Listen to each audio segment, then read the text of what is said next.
Voici le sommaire. C'est ce mercredi qu'a eu lieu l'inhumation à Butembo du père Vincent Machozi, assassiné par des hommes armés non autrement identifiés à Bunyuka dans le territoire de Beni au Nord Kivu, un assassinat condamné par la société civile et les ONG de droits de l'homme.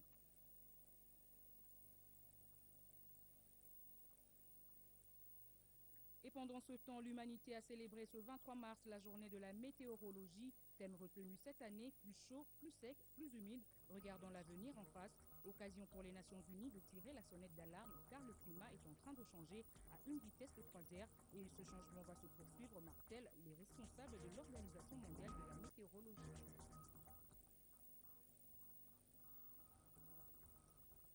Enfin, en santé, la fièvre jaune ne se vit pas en République démocratique du Congo. Confirmation du ministre de la Santé publique, Félix Kabange-Numbi, annonce des mesures plus drastiques pour lutter contre cette épidémie.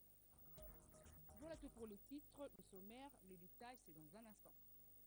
D'abord, cette nouvelle à New York, les sièges des Nations Unies où se tient depuis ce matin une réunion sur la situation en République démocratique du Congo. Le représentant spécial du secrétaire général de l'ONU-RDC, Maman Sidikou, qui prend part à cette réunion, a indiqué que les tensions politiques montent en RDC à l'approche des échéances électorales et le processus électoral congolais est dans un impasse. Voilà pourquoi d'importants obstacles doivent être surmontés afin que les élections aient lieu. Pour Maman Sidikou, un dialogue crédible entre les acteurs politiques est indispensable afin de trouver une solution. Signature d'un protocole d'accord entre le Parlement de la République démocratique du Congo et AWEPAM, Association des parlementaires européens. Ce protocole de coopération vise le renforcement des capacités et d'expérience et l'échange d'expériences entre les deux parlements. Martin Kayembe et Sylvain Bété pour le reportage. C'est la présidente de l'AWEPA et ministre d'État belge Miet Smet du côté européen et Mokolo Apombo et Élisée Minembwe du côté parlement congolais qui ont signé ce protocole de coopération pour le renforcement des capacités des députés et sénateurs et d'échange d'expériences entre les deux structures. C'est un accord de coopération technique. Vous savez, en 2003, nous avions déjà signé un accord entre l'AWEPA et notre Parlement. Cet accord portait sur un cadre juridique d'abord. Le cadre juridique qui présidait aux actions de coopération entre les deux institutions.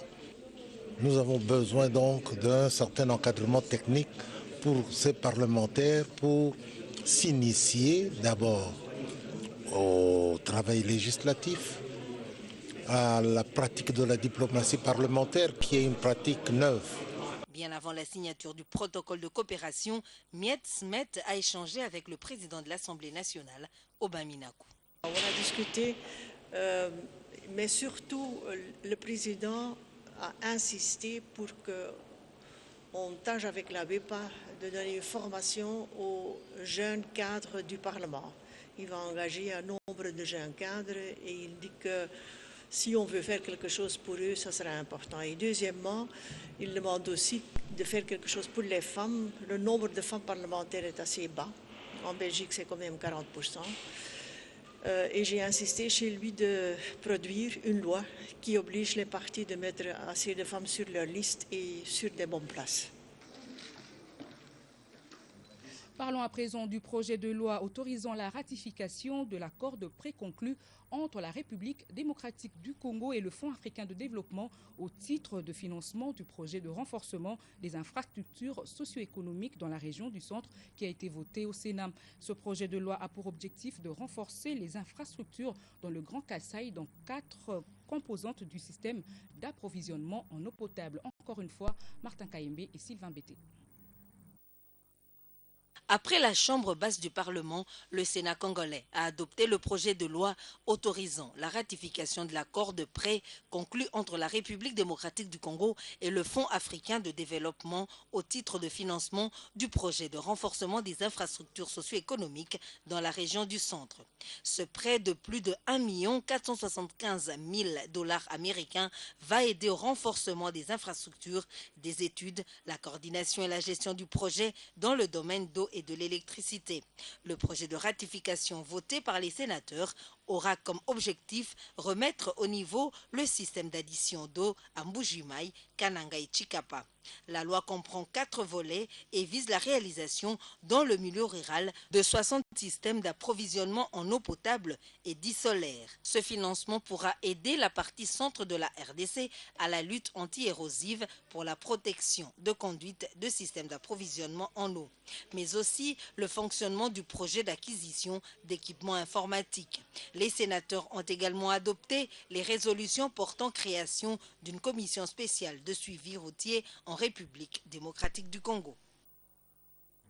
Quittons Kinshasa pour la Belgique où les doubles attentats de Bruxelles est survenu hier à l'aéroport de Zaventem et dans le métro n'a pas fait que des victimes du côté des Européens. Aux membres des victimes figure aussi Floribert Louongué, vice-président de l'Assemblée nationale qui se trouve actuellement dans un hôpital à Bruxelles. Selon un des proches, sa vie n'est pas en danger mais il a une jambe cassée. Le numéro 2 de la chambre basse du Parlement revenait de la Suisse où il a été consulté son ophtalmologue. D'autres sujets congolais se trouvaient aussi à Zaventem mais n'ont pas été touchés. C'est le cas de l'ancien basketteur Mutombo Dikembe et l'artiste musicien chrétien Denis Ngonde à Printemps.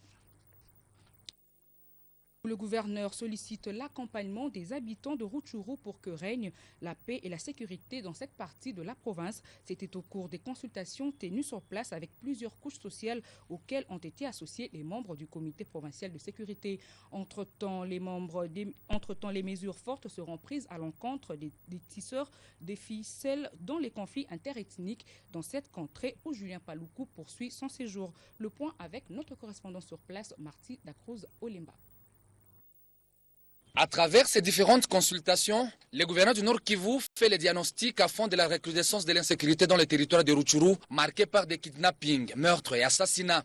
Les mois Mindez et Dieudonné de la chefferie de Boucha qui parlent de l'amélioration progressive de la sécurité dans cette entité appellent à la multiplicité d'efforts à tous les niveaux pour que soit définitivement endigué ces cycles de violence. Et cela figurait d'ailleurs parmi les grandes recommandations soumises au gouverneur Paloukou. De son côté, Emmanuel Demerode, directeur de l'Institut congolais pour la conservation de la nature ICCN, évoque la problématique des prolifération des groupes armés dans les parcs et juge impérieux qu'il soit assaini ces sites du patrimoine mondial afin que règne l'ordre et la paix. Quant à la société civile locale, son président Jean-Claude Babazé s'est engagé à se ranger derrière les efforts des autorités pour que Rutshuru soit totalement pacifié. La société civile, elle est toujours très engagée pour chercher la paix dans ces territoires, mais également aussi promouvoir la cohabitation des communautés. Ça témoigne quand même que maintenant, il pense à Rutshuru et il a besoin que tous les territoires de Rutshuru soient pacifiés. Nous nous sommes engagés aussi de soutenir tous les efforts du gouvernement dans le cadre de ramener la paix et la sécurité. Pour rappel, c'est depuis lundi dernier que le gouverneur Julien Paloukou a délocalisé temporairement sa résidence à Rutshuru. Question de s'imprégner de la situation sécuritaire qui prévaut dans cette zone, longtemps meurtrie par une succession de rébellions.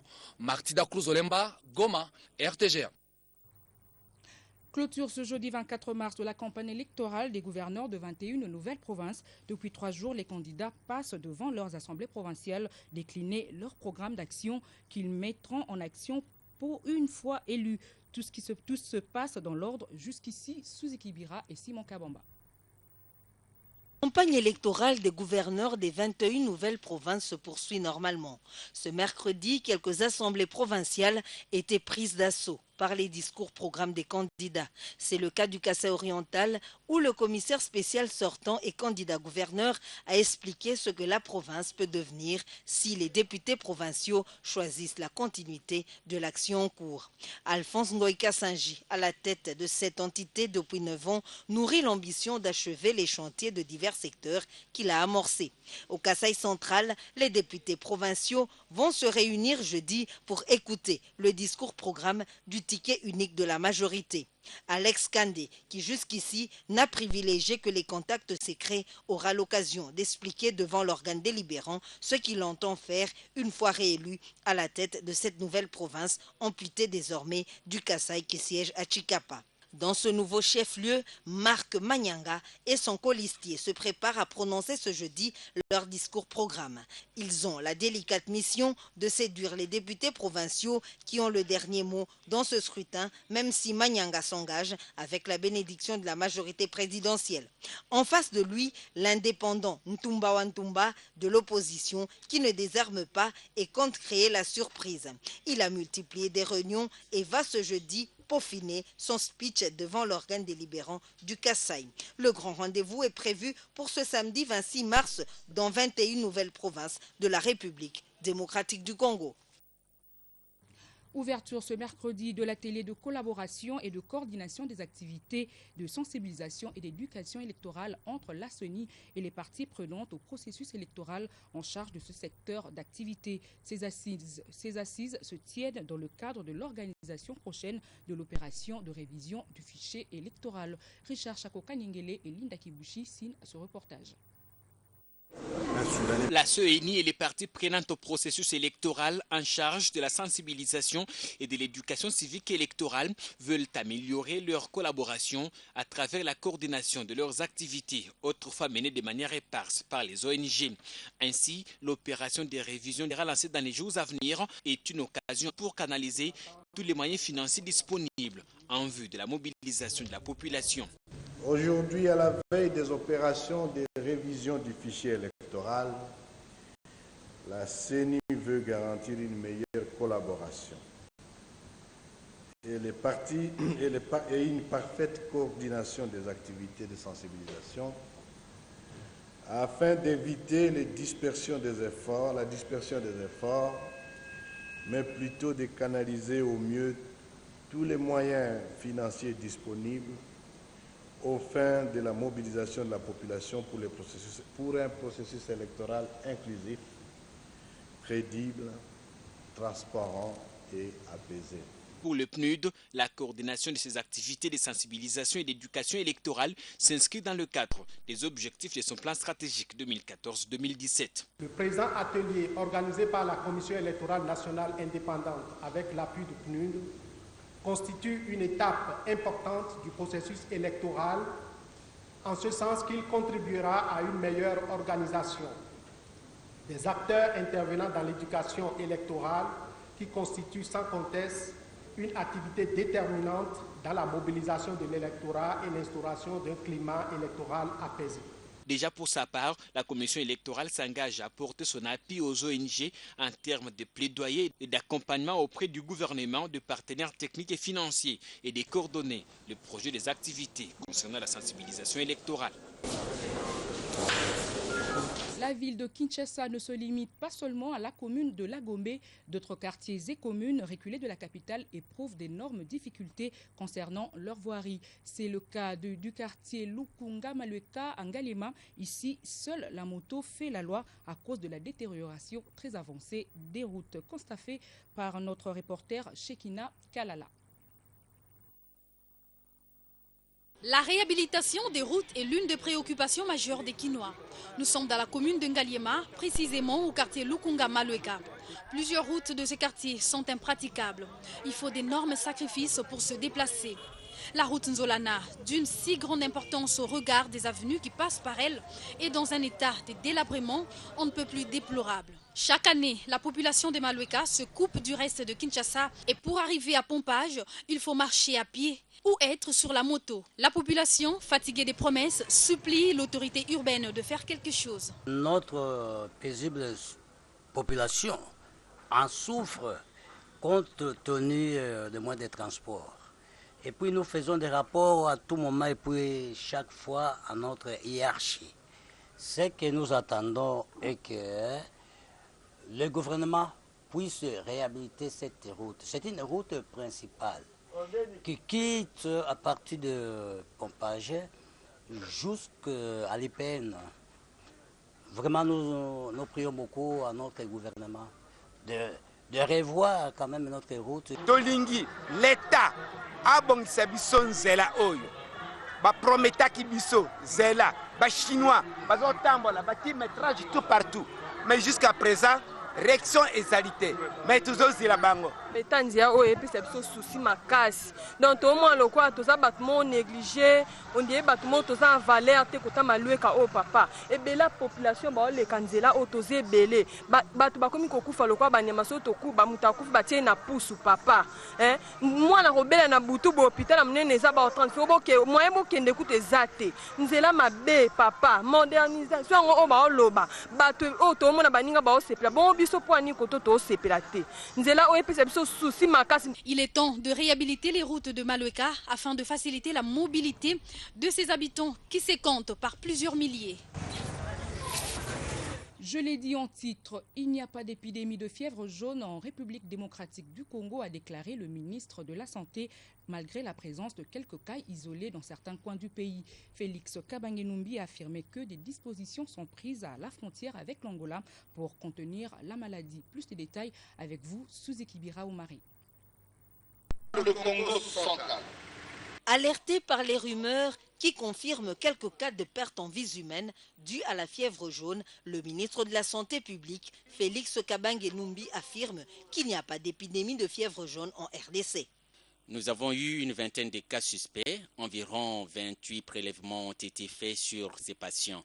Et au niveau de l'INRB, Institut national de recherche biomédicale, ces échantillons se sont avérés positifs. Nous avons envoyé les échantillons à Dakar pour la confirmation. Pour le ministre, ces cas suspects de cette épidémie enregistrés depuis le début de ce mois de mars dans la province du Congo central sont des cas d'importation.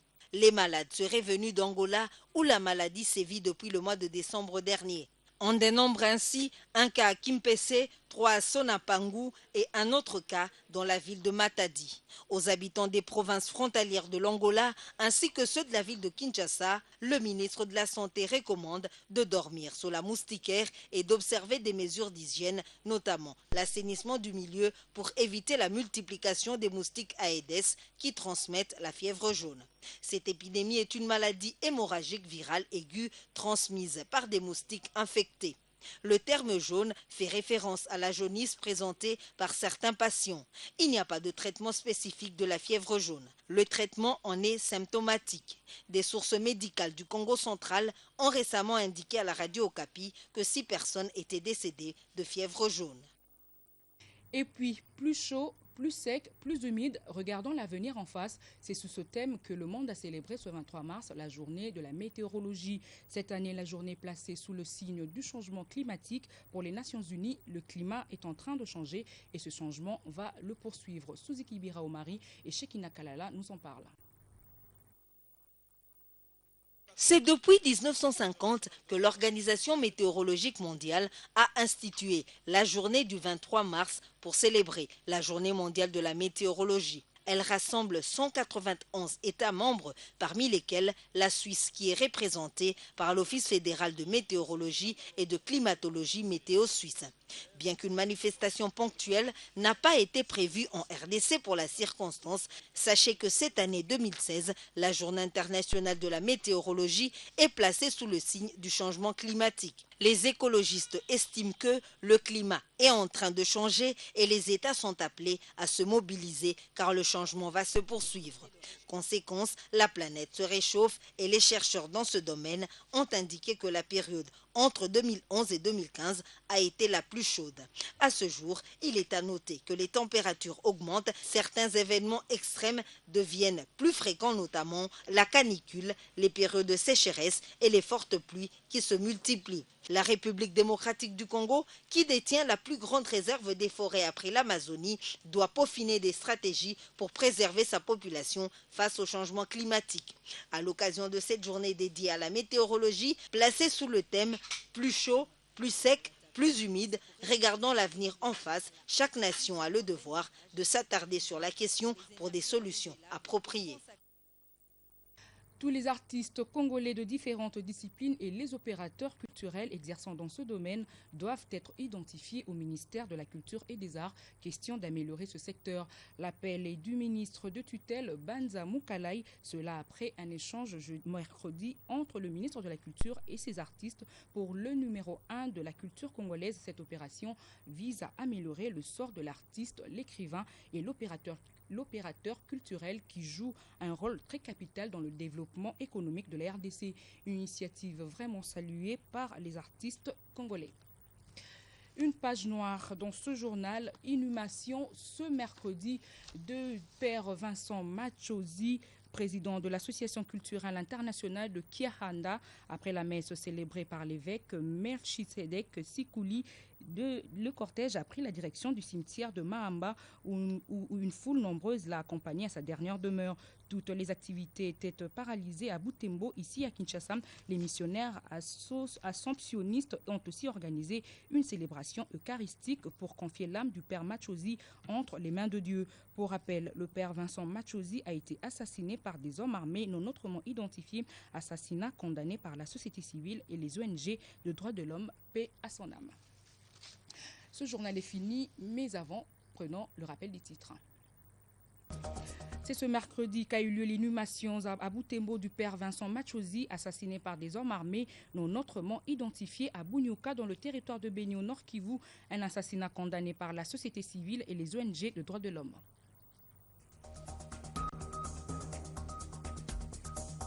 Et pendant ce temps, l'humanité a célébré ce 23 mars la journée de la météorologie, thème retenu cette année, plus chaud, plus sec, plus humide. Regardons l'avenir en face, occasion pour les Nations Unies de tirer la sonnette d'alarme car le climat est en train de changer à une vitesse de croisière et ce changement va se poursuivre, martèlent les responsables de l'Organisation mondiale de la météorologie. Enfin, en santé, la fièvre jaune ne se vit pas en République démocratique du Congo. Confirmation du ministre de la Santé publique, Félix Kabange-Numbi, annonce des mesures plus drastiques pour lutter contre cette épidémie.